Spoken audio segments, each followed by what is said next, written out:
Thank you for watching our Vows by Mojica.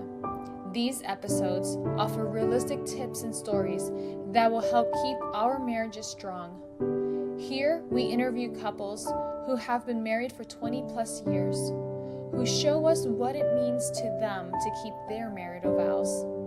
This season, we interviewed couples who, during moments of trials, differences, and tragedies, learned that it was by stepping back and refocusing their energy and commitment in each other that they were enabled to find strength in their marriage.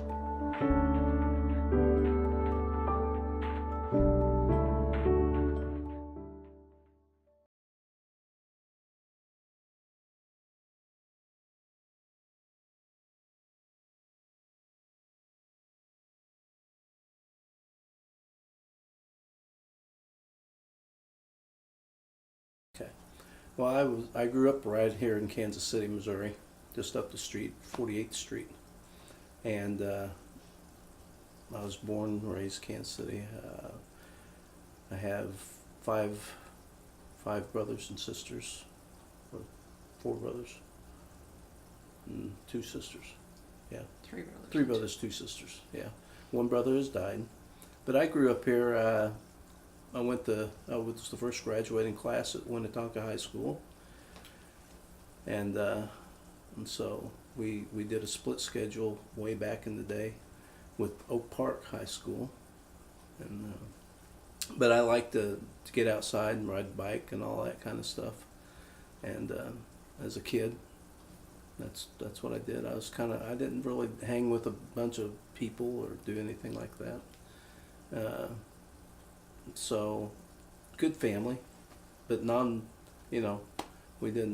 wasn't very religious or anything like that. My dad professed to be a Catholic. My mother was a Methodist. And so, but they were good people. Dad worked hard. He worked at the Chevrolet plant in Leeds for 38 years.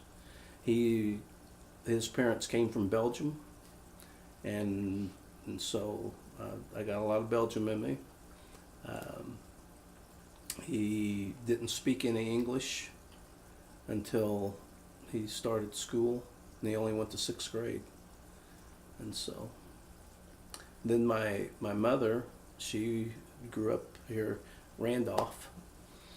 That was that little nothing of a town just up the street here. Her last name was Bockhorst, and her mother and father, obviously that Bockhorst name is German, and so, but exactly how Mom and Dad met, we don't know. We're trying to find out, and they're gone, and brothers and sisters don't know much anymore either. So that part of the story is we don't know for sure, but always liked sports. We always got together on Sundays and watched the Chiefs play football, and popcorn and all that kind of stuff. So it was a good childhood. When I was I don't know, 15, 16, 14, Dad got a little car that he just puttered around in. And I learned to drive a stick shift at that time. Had a dead-end street, and I used to drive up and down, and I could go through four clutches, yeah, and all that kind of stuff. 4 gears and about a block, And so that was my thing to do, and But then my first car was a 1964 red Corvair convertible. Yeah, I think Mom and Dad spent like $200 on that, and that didn't have a floorboard on one side, and so you had to be careful because the fumes come up and all that kind of stuff. Yeah. And so I still had that when I met Linda, and she got to ride in that and experience that. Sounds like you were a good kid. Yeah, but I was a pretty good kid. I was on the honor side and all that, but never gotten in any real big trouble. So But around here, this is my hometown. Once I was 18, I left, joined the Army, and spent 20 years there.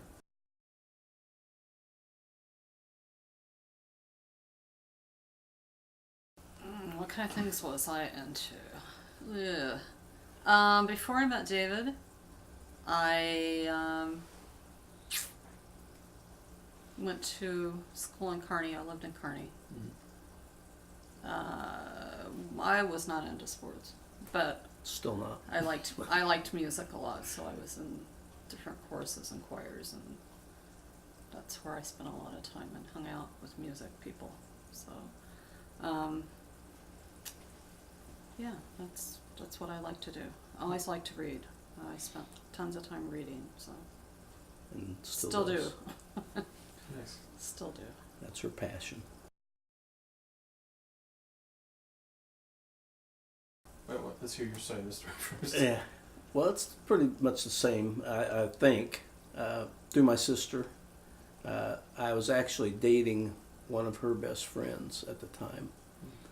And so, but my sister knew both of them. And my sister invited me up when they were both there in Kearney. We met. And so I met Linda. I was in the Army. I'd been in the Army about 2 years at that time. So I was home on a weekend. And we met at that time.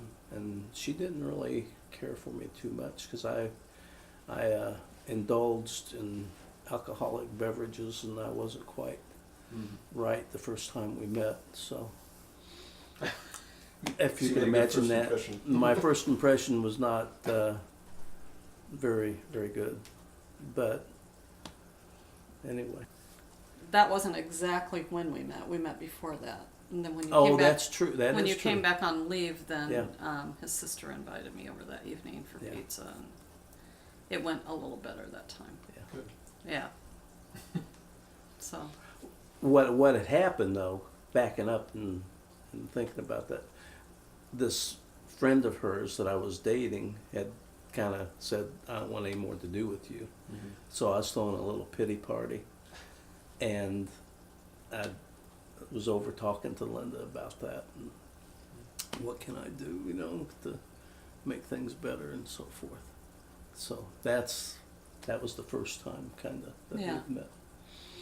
How long ago was that? Oh, that was about 43 years ago. yeah.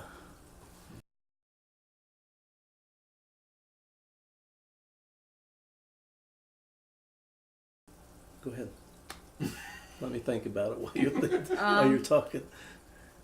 The because he was in the military, we had a lot of time to travel, get to see other countries, do other things, and he wasn't around a lot. I did a lot on my own because he was just gone. That's what happens when you're in the military. But I think it was a good growing experience just from the cultures, and we had to, because we were far away from family and people that we knew, we kind of had to rely on each other at first, and figure things out without a lot of outside chatter and opinions. So I think that was good. And then, as the kids came along, it was a really good, I wouldn't trade it for anything, what we got to do. It was awesome. It was good that we were by ourselves, and that we didn't have family interference and people coming at, you should do this, you should do that, or whatever. Especially when we started having kids and so forth. So that part was always good. Did we miss some of the things that went on with the family? Yep. But we had other family in Germany especially, and that was family, not related family, but they were family, because in the military you had to make friends and have acquaintances and all that to make it, and so that was important. So those were wonderful times. Those are wonderful people that we met and got to know and love, and we still associate with a few of them even today. When you guys think about the traits that you love most about each other, and how maybe some of those came later in your marriage. So, for instance, the things that you love about David now might be different than when you first got married.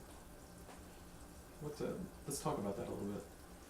What do you love about David now, and what made you fall in love with him also? I think in spite of, because we're two totally different people, we're not alike at all. But I think the thing that I did like about him, where I'm very reserved and quiet, he was more outgoing, so it was a good balance. And also that he had a good heart. You know, that attracted me to him because he was just very caring and loving. And that's still true today. That hasn't changed too much over the years. Those things are still there. And I just love her for all that she does for me and for the family, and she's a hard worker, and she cares very, very much about the well-being of all of us. And, you know, and that's extremely important. And that's what helps us stay close together, I guess, is those types of things. That she works hard at it. It's not always easy. We have, 7 kids and all the grandkids, 25 grandkids. It's hard. You worry. You know, always a mom and dad. All the kids are gone now, out of the house, but you're still a mom and dad forever, and that's. I don't want to. You're always a mom and dad, always, no matter what. Good, the good, the bad, the ugly, and you will have it all. After all these many years, you will have it all. So, we've seen a lot, been through a lot. That's beautiful.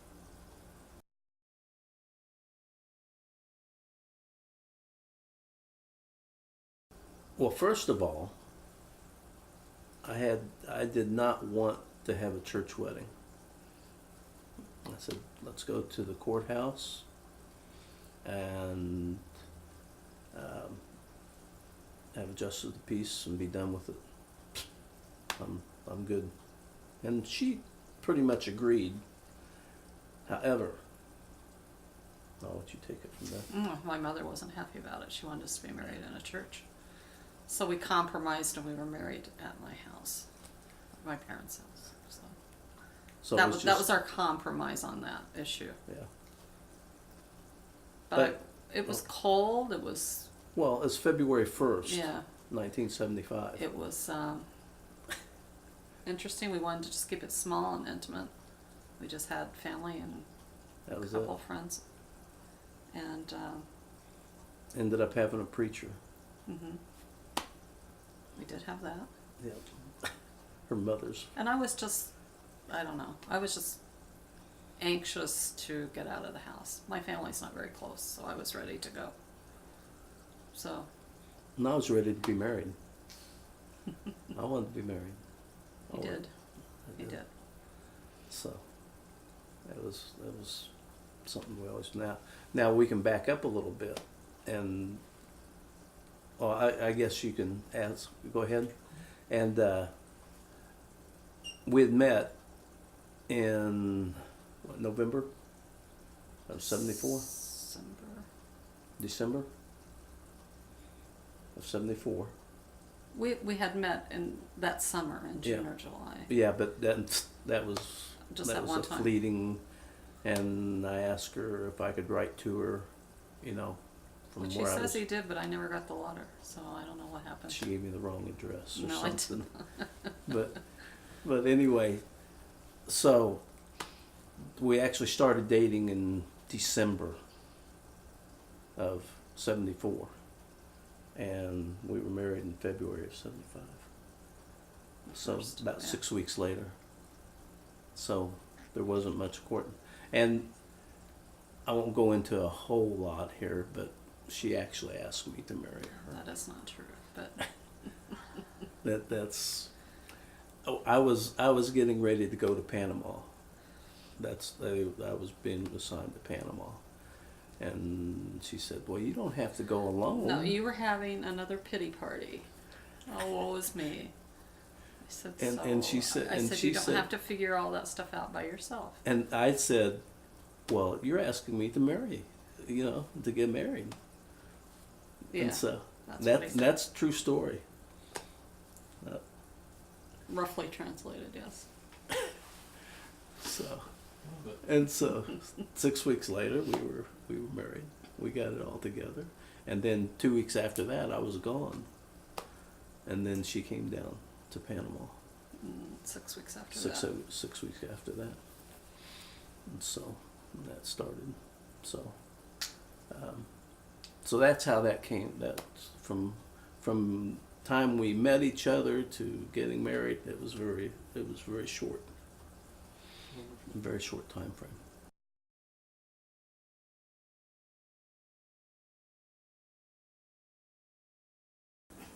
Because she was the main person, mother of all this. She kept it together because I was gone. I was gone. She was the everything. She provided all the things that all the kids needed, and then I'd come in and disrupt it, and so it made things difficult at times. When I'd come back and there was issues or something going on, it didn't always work out quite like you would think. But she was the main nourisher, I guess. I think there's a lot of trial and error. I mean, you have to learn, and with each kid, yeah, they're in the same family and you have the same rules and the same expectations, and everybody's different. So it makes it extremely interesting.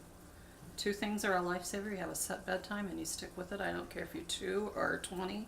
If you live in the house, go to your room by 9 o'clock. I don't want to see you till morning.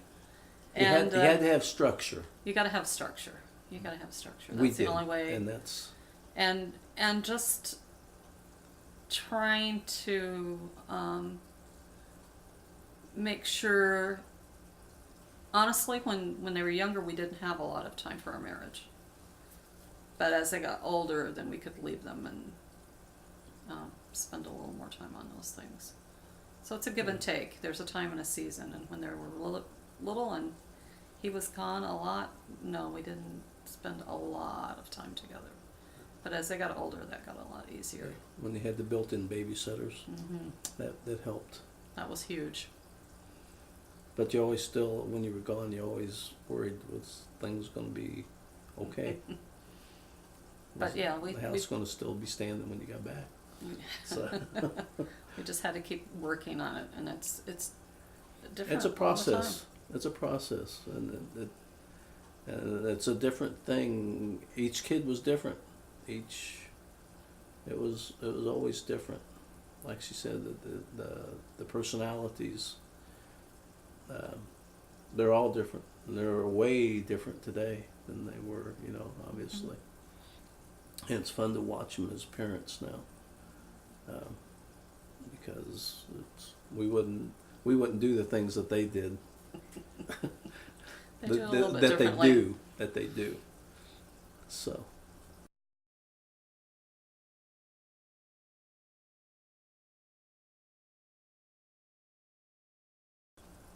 I think you go on with a mindset that a marriage is forever. And so it's not about me, and it's not about him, and it's not about the kids, it's about all of us. And we all have a role to play, and we all have work to do, and as long as everybody's trying at least to do their part, I think it works. But you have to want to. And you have to want it. And it is a tremendous amount of work. Anyone who thinks it's just all fun and games or a big party, it doesn't It's not like that at all. Doesn't turn out that. Yes, you have happy times and you have happy events in your life. Don't get me wrong, but those are little snippets. Most days are just days, and you do what you have to do. You just gotta want it. Yeah. You gotta want it with all your heart. And as long as you want it, then you'll find ways to make it work. So, and there's still, there's a lot of love. There's a lot of love. It takes patience. And even now, at our age, you would think, I always, some myth was floating around out there, you get older and things slow down and you have more time. It's not true. Not at all. I think we're just as busy as we ever were. It's just on different things and in different areas. It's true. So, you still have to work at it. It just doesn't happen. It doesn't happen because you want it to happen. It happens because you work at it. Mm-hmm.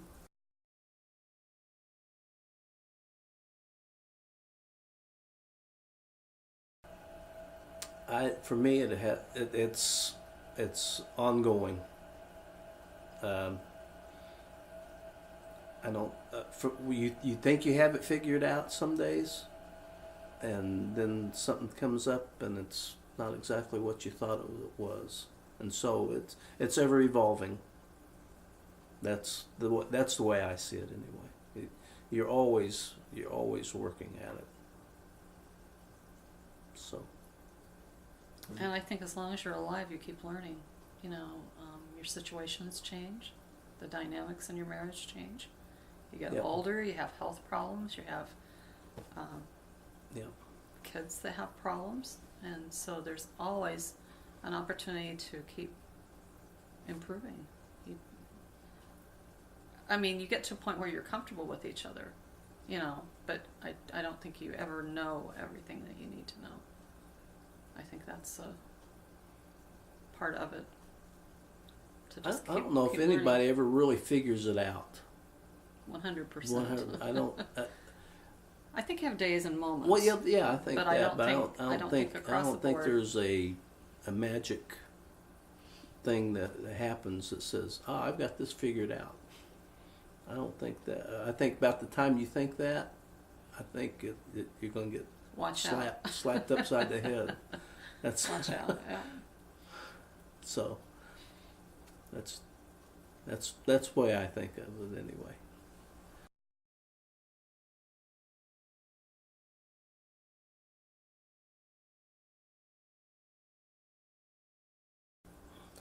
I'll let you go.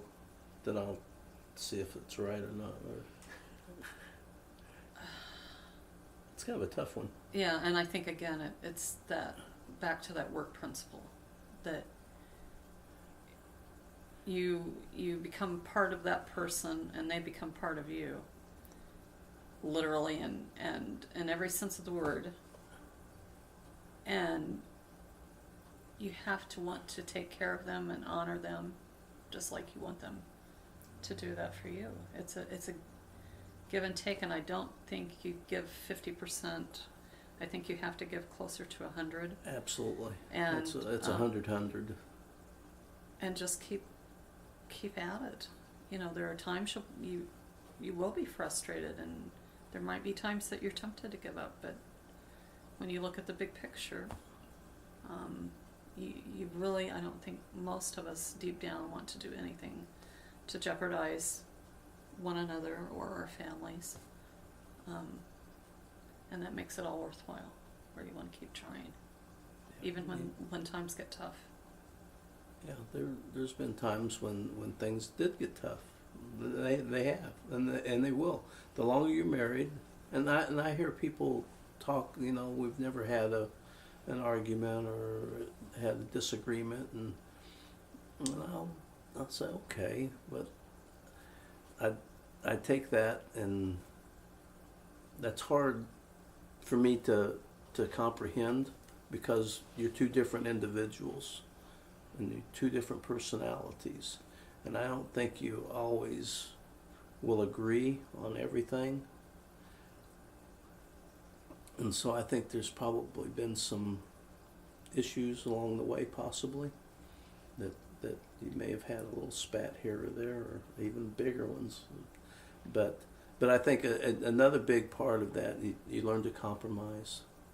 You learn to give here and take there, and you learn along the way what is good and what is not good, you know.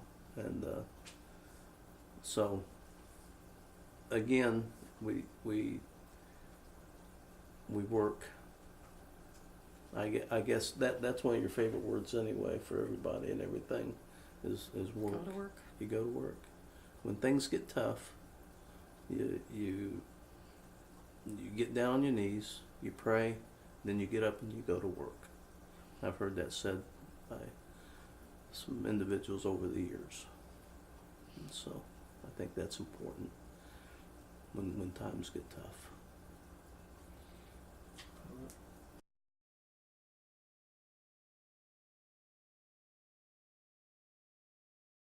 I think a huge part of that, you have to be willing to say, I'm sorry,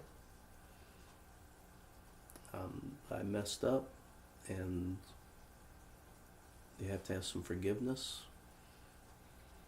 and it works both ways, and be willing to make it right, whatever it takes, and then move on and work at it, and make it right. So, and that could be a long process in some cases. So, again, you gotta want it. You gotta want it. You never give up. Never give up. I don't know so much that you can plan for them, because you don't know what life's going to throw at you. And exactly I mean, you can tell yourself, if something happens, this is how I'm going to handle it. But until you're in that situation, I don't think you always know. And I think a lot of things we just have to take on faith, and know that there's a bigger picture than we're aware of sometimes. And have faith that somehow it'll work out, even if it takes years, or, you know, because there are problems that you encounter sometimes that you have absolutely no control over. And you have to just keep trying and do the best that you can. And I think that's what I've always told myself. No matter what happens, I'm going to not think of myself first, but I'm going to think of my family, collectively, all of us, and how is this going to affect everyone, and what can we do, you know, and take it from there.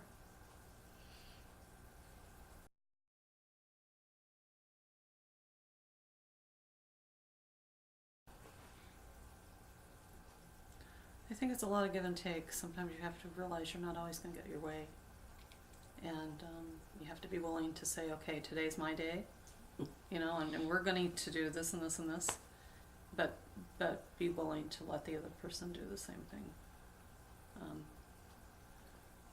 And realize that we all learn and grow at different paces, and be patient with each other, and truly try to allow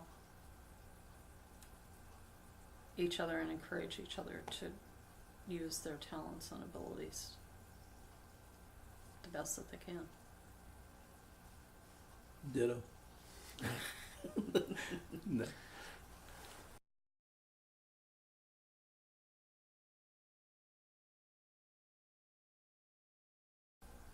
I would do my very best to encourage them to sit down, to talk, and to do all they can to reconcile. It's a very sad thing to watch people go. Now I say that, but there's some things that are really bad, and things happen. They hurt one another physically and emotionally and so forth. Some things can't be fixed. And in that case, that's a hard one. But I would venture to say that for the most part, things can be fixed. And if they want it bad enough, they want to be together forever, they can make it work.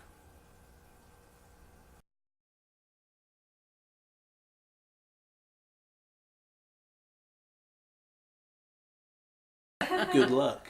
No, cut that. Oh, I'm recording. Just love and cherish each other and encourage each other and be there for each other and be willing to put in all the time that it takes, which is a lot of time, to make it work. And know that you're never alone. There's always people who love you and care about you and want you to succeed. And We weren't sent here to fail.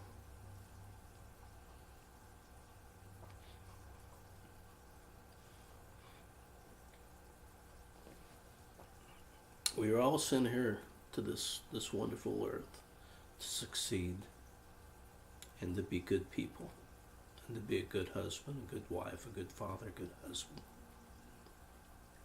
And we're meant to do that. I believe that with all my heart.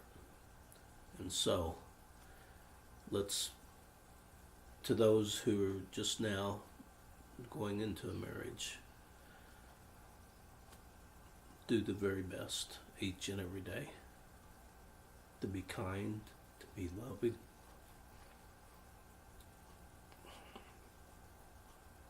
And to do those things that bring happiness and peace into each of your lives.